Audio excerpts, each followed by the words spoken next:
안녕하세요. 이제 시편 2장 말씀 읽고 또 나눠보려고 합니다.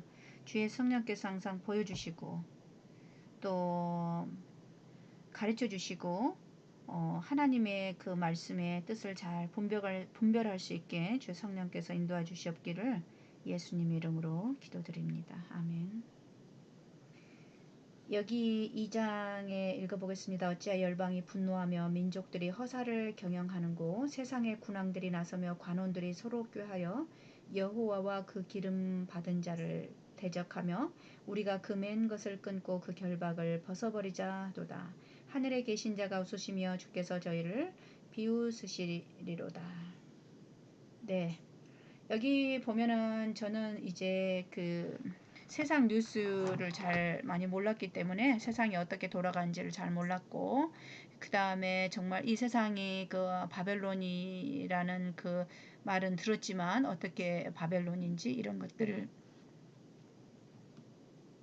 잠깐 목이 잠겼네요.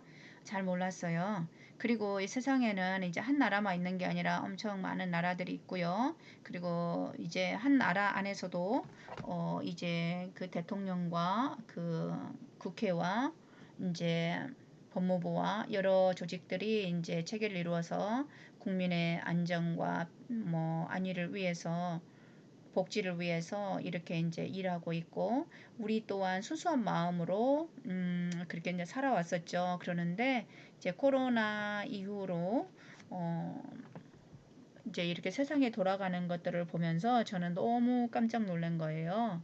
진짜 우리 자신들은 너무나 평범한 그런 각 개인들이고 이러지만, 만약에 내가 지난번에 이제 한국에서도 그거 있었잖아요. 그 대한항공에 지금은 이제 주주로 이렇게 구성이 되어서 그 CEO의 자기 자신이 혼자 모든 권력을 다 행사할 수는 없게 되는 거잖아요.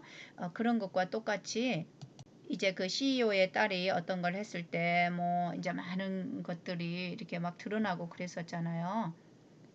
근데 지금 세계가 이제 여러 나라들이 있지만은 여기 찾아보니까 UN 정회국으로는 193개 나라가 있고, 또 그 성령된 그 10개까지 포함하면 206개 나라가 있다라고 이렇게 나와 있네요. UN 기준에서는 195개국이 있대요.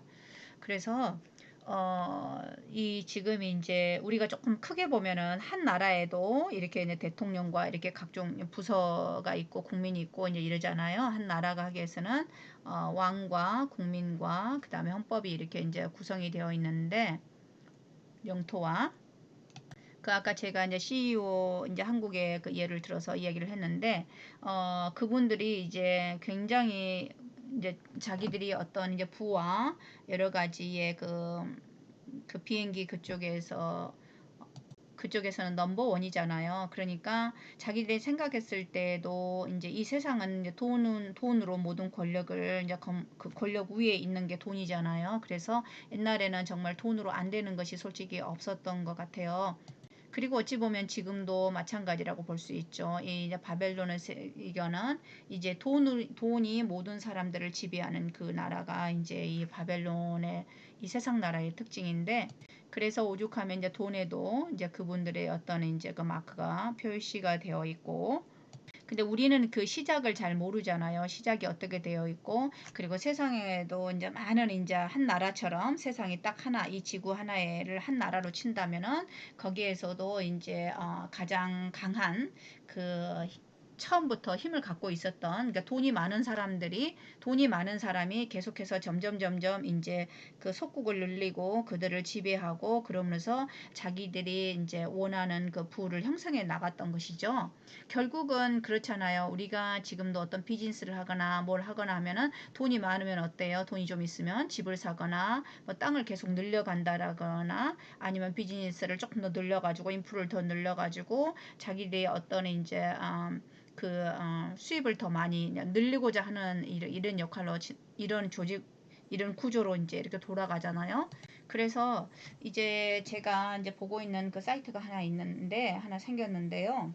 거기는 이제 회원 가입을 한 9불 정도 주고 그거를 이제 한 달에 이제 하는데 저는 이제 그분이 워낙에 참 이렇게 사람들에게 많은 좋은 영향을 많이 끼치고 있으신 분이고 너무나 열심히 수고하시는 분이었기 때문에 저는 그냥 그분의 아티클을 꼭 읽고 싶어서라기보다는 그런 사람에게 마음이 가는 곳에는 이렇게 제 마음이 가는 곳에서는 이제 손도 같이 가게 되는 것 같아요. 그래서 우리가 이제 그런 것들도 좀 필요하긴 하잖아요. 근데 저는 좀 그런 마음이 좀 강해요.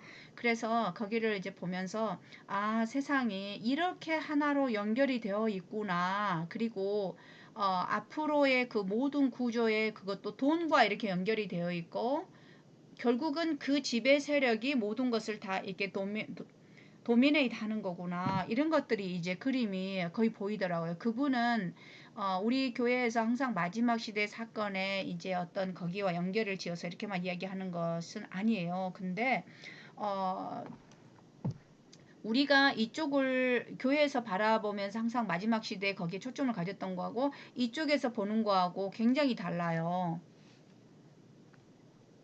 시야가 훨씬 더 이쪽이 넓다는 것을 말씀드리는 것이죠. 근데 세상은 항상 우리가 생각했던 것처럼 솔직히 지금까지 우리는 항상 뭐가 온다 막 이랬었는데 저도 이번에 코로나를 통해서 그런 것들을 막 진짜 이제는 이제 막 끝이 났나 보다. 교회도 이제 더 이상 예배 못하게 됐나 보다. 이제 끝났나 보다.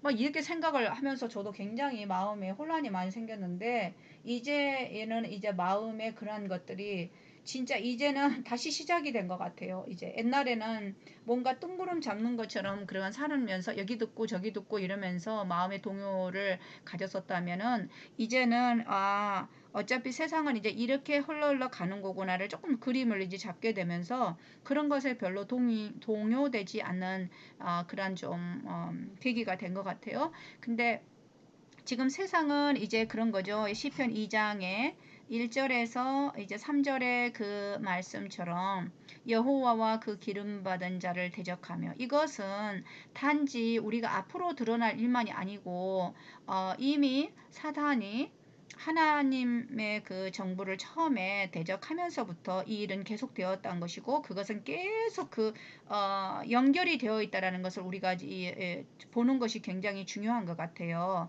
그 흐름의 맥을 굵은 맥을요. 그래서 그 세력은 절대로 이렇게 드러나서 일을 하지를 않아요. 그 요한계시록에 나와 있잖아요. 그 일곱 짐승의 여자가 탄 일곱 머리와 그 다음에 열 뿔에 대한 비밀 이런 것들을 나와 있잖아요. 계시록 17장인가요? 계시록 17장이에요. 그러면은 우리는 예전에는 이 나라가 막 누구인가 뭐 그걸 많이 이렇게 생각을 했었잖아요. 그러는데 우리가 그러면은 그러고 말았던 것 같아요. 그리고 우리는 그것이 so what 이렇게 그냥 또 어떤 핵심도 모르는 채 이렇게 그냥 지나가고 그냥 막연히 어떤 거기 종교 국가 거기 이렇게 항상 우리는 그냥 지나가는 거예요. 그래서 지금 우리에게 하나님께서 왜 계시록이나 다니엘서가 그게 이제 닫힌 책에서 열린 책으로 마지막 시대 열린 책이 이렇게 되게 하셨을까요? 굉장히 중요한 의미들을 이렇게 담고 있고 옛날에 각 시대의 대쟁투 거기 읽어보면은 그 말씀들을 정말 열심히 읽어가지고 우리가 영화의 그 필름이 머릿속에 상상이 되는 것처럼 여러 번 읽으라 이런 말씀도 있더라고요. 근데 우리가 그 시작에서부터 그 바벨탑의 시작이 어떻게 시작이 되었는지부터가 우리가 그 핵심을 딱 이렇게 잡지 않으면은 우리는 그냥 이렇게 가다가 또 시야를 놓치고 이렇게 되는 것 같아요. 근데 반드시 거기는 자기 자신을 드러내서 일하지 않는다는 거예요. 그게 사탄의 전략이거든요. 속임수거든요. 우리 지금 그 교과 공부에서도 배우고 있잖아요. 우리는 이제는 이론적으로만 보면 안 되는 것 같아요. 우리는 지금 하나님께서 말씀하셨잖아요. 하나님의 전신 갑주를 입으라. 우리의 싸움은 혈과 육에 대한 싸움이 아니고 에베소서 6장 여기 12절의 말씀처럼 우리 씨름은 혈과 육을 상대하는 것이 아니요 통치자들과 권세들과 어둠의 세상 주관자들과 하늘에 있는 악의 영을 상대함이라 이렇게 나왔거든요. 그리고 불법의 비밀이 그때부터 있었다라고 바울은 분명히 말씀을 했어요. 근데 우리는 자꾸 불법의 비밀 그러면은 어떤 거기에 종교단체만 항상 생각을 하게 되는 것 같아요. 그러면 우리는 계속 그 세력만 이렇게 주시하면서 이렇게 이제 보게 되는 거하고 똑같은 거예요. 근데 거기에 속에서 만약에 다른 방향의 불쑥 이번에 코로나를 누가 예측 아무도 못했었잖아요. 예전부터 인플레이션이 온다고는 했었어요. 그러니까 저는 지금은 이제 그런 생각을 해요. 아, 옛날에 우리들은 나에게 그것이 의미가 없으면 그러든 말든 나하고 상관없으니까 이렇게 살아왔잖아요. 근데 우리가 마지막 시대에 이 아마겟돈 전쟁이 실제적인 어떤 이렇게 우크라이나의 그 전쟁이 이렇게 장기간으로 오래 가면서 그러한 뭐 그 농작물에 대한 그런 가격이 이렇게 거기가 피해를 받음으로 인해서 곡창지대잖아요, 우크라이나가. 그러면서 농산물 가격이 상승하고 이렇게 인플레이션이 이렇게 상상도 못하게 오고 이런 거를 우리는 상상을 못했잖아요. 그래서 인플레이션, 그 상태에서는 어떻게 인플레이션 갑자기 올 수 있지? 이랬던 거잖아요. 그래서 여기 요한계시록 13장에도 이게 보면은 음, 이제 처음에 바다에서 나오는 짐승이 어때요?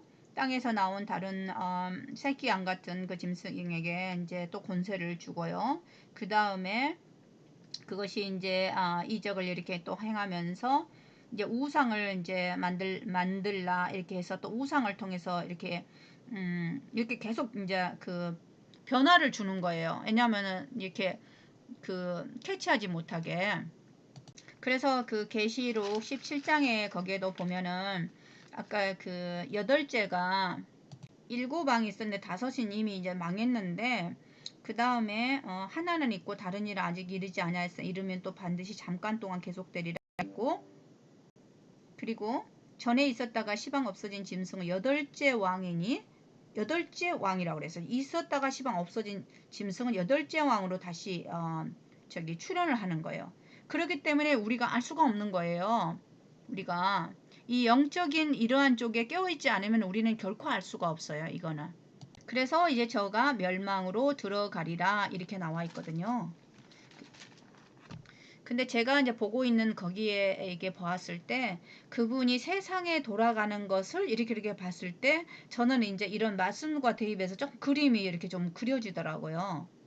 예전에 그냥 우리 교회에서 하는 어떤 예언적인 어떤 사건 이런 쪽으로 해서 이해가 꼭 되는 거하고는 조금 다른 것 같아요. 그래서 결국은 이제 그 예수 그리스도를 대적하는 것이었잖아요. 처음에 시작의 전쟁이 그랬고 결국은 예수님이 십자가에서 또 돌아가실 때에도 그랬고 십자가에서 못 박으실 때도 그랬고 그리고 십자가에 돌아가시고 난 후에도 결국은 그 십자가를 지우려는 것이잖아요. 결국 그 말씀의 메시지가 다 연결이 되어 있는 거예요. 맨 것을 끊어버리고 결박을 벗어버리자. 이게 지금 이제 창세기 11장에 이제 바벨탑의 이제 그러한 사상과 다 똑같은 그러한 것이거든요.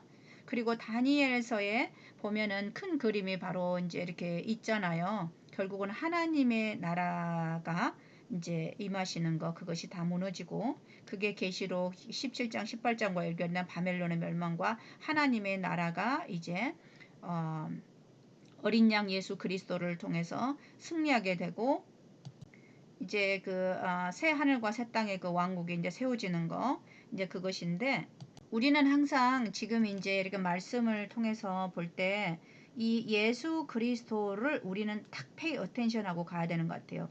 지금 우리가 이제 안교 교과에서도 지금 이제 짐승의 표와 뭐 다른 것과 여러 가지 이론으로 많이 망라되어 있는 걸 제가 좀 읽었는데 결국 우리는 그쪽을 보고 가는 게 아니라 우리 하나님의 백성들은 물론 그쪽도 알아야 되겠죠. 왜냐하면 연결이 되어 있으니까요. 그러나 우리는 머리이신 예수 그리스도를 바라보고 어린 양이 어디로 인도하든지 따라가는 자가 되어야 되는 것 같아요. 그러려면은 우리에게는 그분이 우리의 머리가 되어야 되거든요.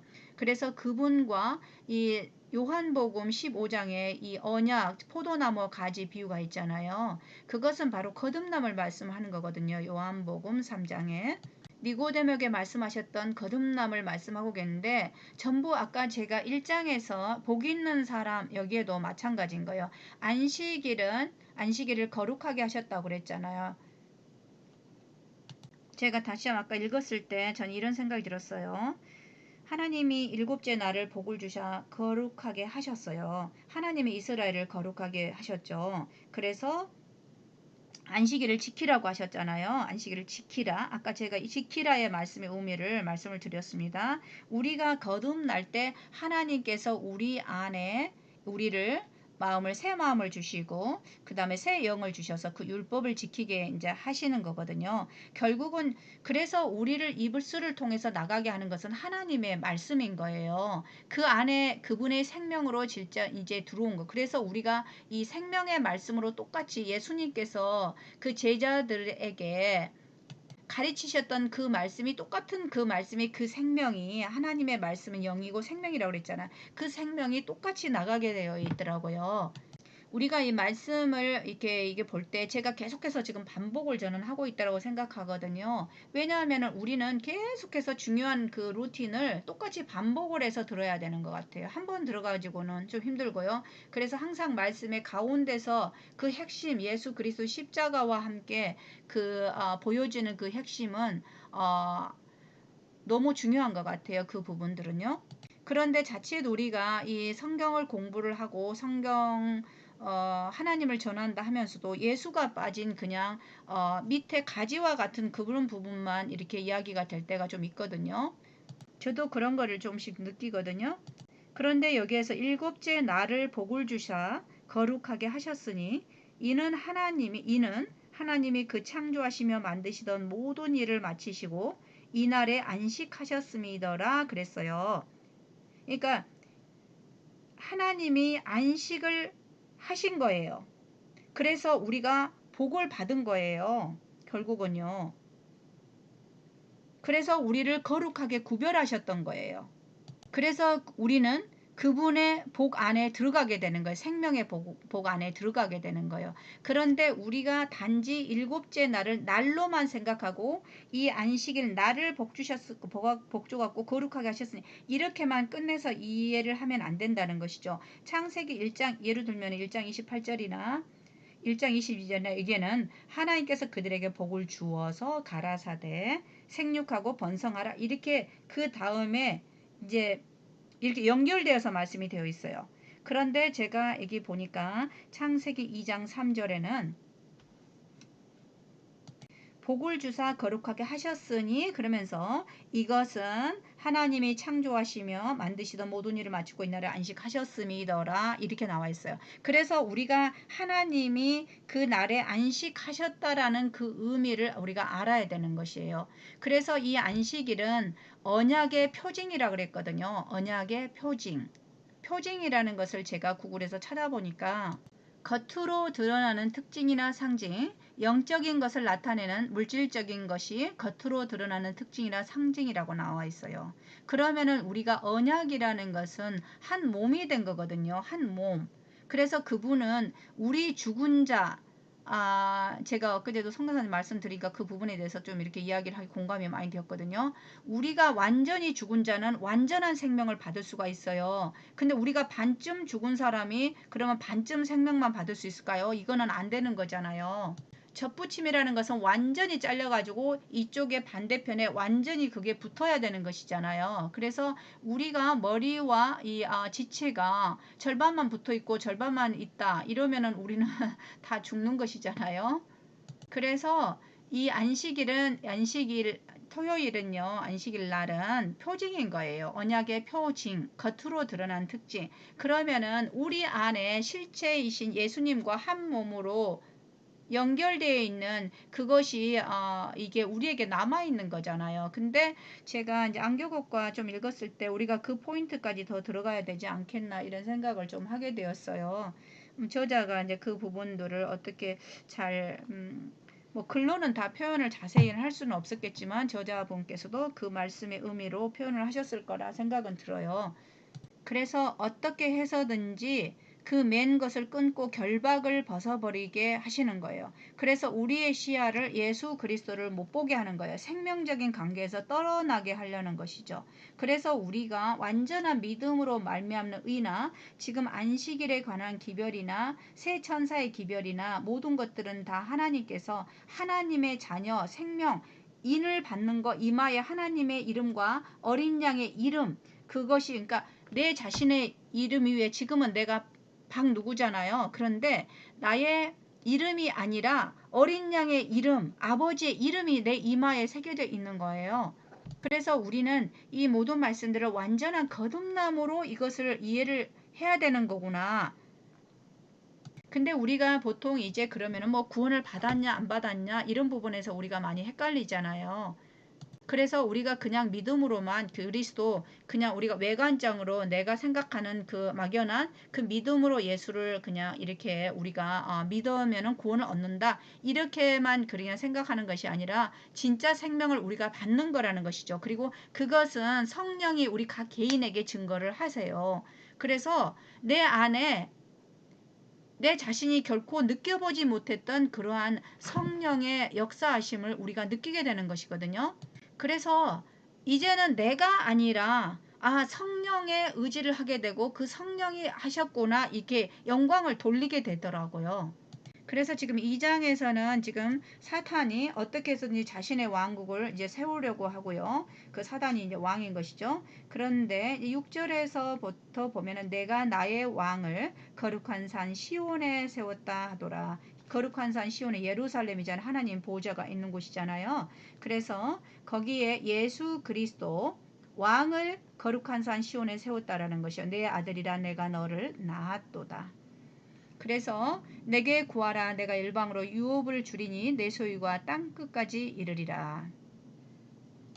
그래서 이 10절에 보면은 너희는 지혜를 얻으며 세상의 관원들아 교훈을 받을지어다. 우리가 처음에 어때요? 아담과 하와가 선악과 생명과 대신 선악과를 그들은 먹게 되었잖아요. 그래서 선악과를 먹는 대신에 하나님 온전히 생명과 지혜를 얻으며 지혜는 오로지 생명과이신 그분 예수 그리스도의 십자가를 의미를 가르쳐 주시잖아요. 우리가 십자가에서 온전히 하나님 예수 그리스도께서 당신이 죽으심으로써 우리에게 하나리 미랄이 썩어서 우리가 그분을 믿음으로 우리 안에서 그분의 생명의 씨가 우리 안에서 역사하게 되는 것이 우리가 생명을 받게 되었잖아요. 그래서 십자가는 결국은 이 생명과를 의미하게 되는 거예요. 우리가 하나님의 자녀로서 온전히 거듭나게 되고 태어나는 것이죠. 십자가를 통해서 우리가 죽고 다시 태어나게 돼서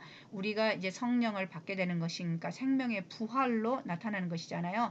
그것은 예수 그리스도의 생명을 받음으로써 우리가 부활하게 되는 것이죠. 그리스도 안에서. 그래서 내가 토마토를 이제 심으면은 한 알의 씨앗이 이제 그 속에 들어가서 이제 그것이 발화가 되어 가지고 씨앗이 죽고 발화가 이제 그것이 됨으로 인해서 나중에 그것으로 인해서 토마토가 이제 다시 나무가 나와서 토마토가 줄렁줄렁 열리는 것처럼 그것은 처음에 심겼던 토마토의 씨에 의한 생명이 똑같이 나눠지는 것이죠. 그래서 같은 토마토인 거예요. 엄마 토마토, 그 다음에 자녀 토마토 이렇게 되는 것이죠. 그래서 우리가 하나님의 자녀가 되는 거예요.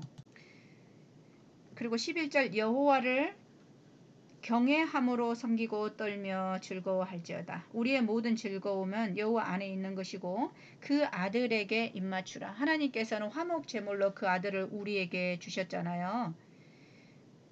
그래서 예수 그리스도께서 그 모리아산 아브라함이 이삭을 바쳤던 곳, 그 다음에 오르난의 타작마당, 예루살렘, 거기가 예수 그리스도께서 거기에서 십자가에서 못 박혀 돌아가셨거든요. 예루살렘 성 밖에서. 거기가 이제 다 같은 지역을 의미하고 그리고 그 아들에게 입맞추라. 입을 맞추다. 여호와를 의지하는 자는 복이 있도다. 이 복은 구원의 복, 생명의 복인 것이죠. 그래서 우리가 언약이라는 것은 어때요? 함께 먹고 함께 이제 그리스도께서 계시록 3장 20절에도 보면은 문 밖에 서서 두드리노나 누구든지 내 음성을 듣고 문을 열면 내게로 들어가 그로 더불어 먹고 그는 나로 더불어 먹으리라. 이게 하나가 됨을 말씀을 하시는 거예요. 그래서 입 맞추는 것도 하나가 되는 것이고요. 믿음으로 연합되는 것도 하나가 되는 것을 말씀하고 계시고요. 그리고 여호와께로 돌아오는 거, 여호와께로 회개하는 거, 그러한 것들이 다 아들에게 입맞추는 그런 말씀과 같이 연결해서 말씀을 보면 될 것 같아요. 그래서 지금 이제 세상은 어때요? 그 기름 부음 받은 자를 대적하고 맨 것을 끊고 결박을 버리게 하려고 지금 안간 힘을 쓰고 있고, 그 다음에 이제 용이 분노하여 바닷가 모래가에 서서 어, 용이 여자에게 계시록 12장 17절이네. 용이 여자에게 분노하여 돌아가서 그 여자의 남은 자손 곧 하나님의 계명을 지키며 예수의 증거를 가진 자들로 더불어 싸우려고 바다 모래 위에 섰더라. 이렇게 나와 있네요. 그래서 우리는 지금 우리에게 가장 중요한 것은 무엇일까요? 어떤 시대의 변화와 이제 어떤 환난과 어떤 일요일 협령과 어떤 것이 우리에게 그것이 중요할까요? 야곱의 환난과 매매를 못하게 하는 것, 그런 것들이 중요할까요? 그렇기 때문에 우리는 지금 뭐 어떤 거를 준비하기 위해서 어디로 가야 되고 그런 것이 중요할까요? 저는 정말 지금이 우리가 이런 하나님의 이 정말 말씀대로 살아가고자 하는 사람들에게는 성령께서 우리에게 분별하는 영을 주셨다라고 생각이 들어요. 왜냐하면은 이 하나님의 이 말씀을 우리가 이렇게 볼 때 우리에게 이제 마지막 시대에 가장 중요한 건 뭐예요? 이 복음이 세천사를 통해서 이 복음이 전파되는 것이잖아요. 그러니까 우리는 자꾸 전파하려고 많이 생각은 하는데 먼저는 가장 중요한 것은 내 자신이 성령을 받아야 된다는 것이죠. 그게 가장 중요한 거거든요. 왜냐하면은 왜 성령을 받아야 되느냐 그러면은 성령을 받기 전까지는 우리가 하나님의 뜻을 분별하지를 못해요. 그래서 하나님을 증거를 할 수가 없는 거예요. 우리는 똑같이 하나님의 뜻을 우리가 증거하는 것이거든요. 하나님이 주시는 기별을 전하는 것이거든요. 근데 그것이 나 안에는 없는데 아까 악인은 심판을 견디지 못하는데 오직 바람에 나는 겨와 같다고 그랬거든요. 근데 내 안에 없는데 지식으로만 그걸 전하면 울리는 꽹과리밖에는 되지가 않는 거예요. 그리고 가장 중요한 것은 믿음, 소망, 사랑 중에서 가장 중요한 것은 사랑이라고 했잖아요. 하나님의 이 말씀은 사랑이고요. 결국은 하나님의 말씀에서 저는 가장 정말 마음에 감동이 되는 것은 여호와의 품성이에요. 그는 여호와로다 모세에게 말씀해 주신 자비롭고 은혜롭고 노하기를 더디하시고 저는 그게 너무 감동이 되고요. 그 다음에 하나님이 나를 긍휼히 여기심이에요. 그래서 정말 우리가 나를 긍휼히 여기셨던 하나님의 사랑, 용서의 은혜 이런 것들을 맛보지 않고서는 우리가 다른 사람들을 사랑할 수가 없어요. 그런 것 같아요. 이 사랑은 경험을 통해서 배우고 내 안에서 그분의 사랑이 먼저 터치가 되었을 때 이 복을 있는 사람이 아까 생육하고 번식하는 것처럼 번성하는 것처럼 이런 원리가 이제 내 안에 있는 거예요. 그래서 내 안에 있는 것으로 우리는 증인이 되어요. 우리는 증인의 역할이거든요. 근데 그것은 별로 생각을 안 하고 계속해서 우리는 내가 산자다. 나는 죽어본 적이 없어. 나는 맹인이 된 적이 없어. 내가 종이 된 적이 없어. 그런데 예수님은 반대를 얘기하고 있었거든요. 그렇기 때문에 이해를 못하는 거예요. 하나님의 말씀을 이해를 못하는 것이죠.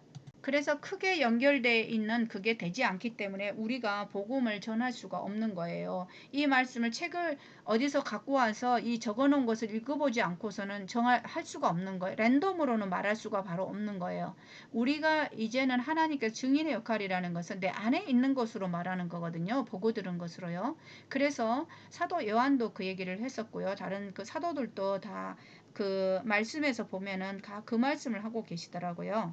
그리고 특별히 여러분들이 다 좋아하는 그 요한일서 보면은 생명의 태초부터 있었던 생명의 말씀이라고 그랬잖아. 이 말씀은 그냥 글이 아니고 이 생명의 말씀인 거예요. 얼마나 이 말씀이 정말 우리가 이렇게 그냥 저도 그래요. 어쩔 때는 말씀이 더 가까이 나아올 때가 있는가 하면 어쩔 때는 말씀이 그냥 이렇게 머리에서만 맴돌 때가 있어요. 피곤하거나 좀 뭔가 안 글 때는 좀 그러긴 하지만 그래도 이 말씀을 보면은 정신이 그냥 확 깨는 것 같아. 제가 요즘에 좀 마음이 굉장히 몸이 좀 많이 피곤하고 그러다 보니까 좀 그랬는데 어제 이제 어떤 분이 올리시는 그 말씀 살리는 것은 영이니 육은 무익하니라 내가 너에게 이른 말은 영이요 생명이라 이 말씀을 읽었을 때 그분이 올리는 후에 말씀과 읽었을 때 제가 그냥 탁 리프레시가 되는 것 같았어요. 다시 그냥 머리가 바로 확 서는 것 같더라고요. 그래서 좀 힘을 받았는데요. 진짜 우리를 살리는 것은 이 말씀인 것 같아요. 영이고 생명은 다른 것이 아니고 하나님의 말씀이라는 것을 정말 우리는 느껴요. 그래서 지금 이제 우리가 이 마지막 시대에 우리에게 중요한 것은 이 복음이 전파가 돼야 되는 거예요. 이제 마지막에 이제 그 추수가 되는 거잖아. 추수할 때가 지금 된 거잖아. 심판할 때가 추수할 때거든요. 그러면은 우리는 이제 복음을 전해야 되는 그런 사명감을 갖고 있어요. 이제 예수님 오시기 전에요. 그러면 우리가 내가 어떤 일을 대비하기 위해서 들어가야 된다라는 것과 조금 좀 다르잖아요. 그리고 지금 내가 마지막 시대에 살고 있다라고 한다면은 지금 내가 하나님의 인을 받는 것, 성령을 받는 것이 무엇이라는 뜻을 확실하게 알아야 돼요. 우리는 그냥 막 성령을 좀 받았으면 좋겠다. 이것이 성령이 무엇인지를 잘 모르고 있어요. 결국은 우리가 하나님의 생명을 받는 게 성령을 받는 거거든요. 생명을 받는 게 인을 받는 거거든요. 제가 말씀 조금 빗나갔습니다. 비슷한 의미긴 하지만 우리가 지금 인칠 때라고 그랬잖아요. 너는 내 자녀야. 이 하나님의 성령의 인침이잖아요. 성령의 인침. 결국은 비슷한 의미에서 같이 다 포함이 되는 거지만 성령을 받는 거, 인침을 받는 거, 우리가 거듭나는 거 다 똑같은 의미예요. 새 천사의 기별에서 우리가 그 의미를 봐야 되는 거예요. 그 새 천사의 기별의 첫째 기별이 창조주에 대한 그 말씀과 그 다음에 넷째 계명 안식일에 대한 계명으로 저자가 연결을 했더라고요. 그렇게 생각한다고 한다면은 우리가 하나님이 우리 안에서 안식한다는 것이 무엇인지, 그래서 마태복음 11장 28절에 수고하고 무거운 짐진 자들아 다 우리가 쉴 수 있는 그것은 온전히 그분의 주인이 바뀌어야 되는 것을 말씀하고 계시거든요. 그래서 내 안에 지금 내가 어떤 단계이지, 영적으로 어떤 단계이고 내가 어떤 생각을 갖고 있는 것이지, 그것은 우리는 그걸 갈망할 때 하나님의 성령께서 역사하시는 거예요. 우리가 막 성령을 달라고 이거를 막 때를 쓴다고 해서 성령이 주어진 건 아닌 것 같더라고요. 그래서 우리가 진리의 말씀을 이 공부를 하고 우리의 그 고정된 생각으로 딱 틀에 박힌 생각으로 공부를 하게 되면은 항상 거기에서 개미가 하루 종일 수박 위에서 이리 갔다 저리 갔다 도는 거와 똑같은 것 같아요. 다람쥐 쳇바퀴 도는 것처럼. 그래서 우리가 지금 가장 중요한 건 영적인 분별인 것 같아요. 조금 있으면 이제 이 영적인 분별에서 굉장히 다 떨어져 나가는 그러한 그 믿음의 시험을 받지 않겠나 이런 생각이 많이 하게 되거든요. 오늘 시편 2장 말씀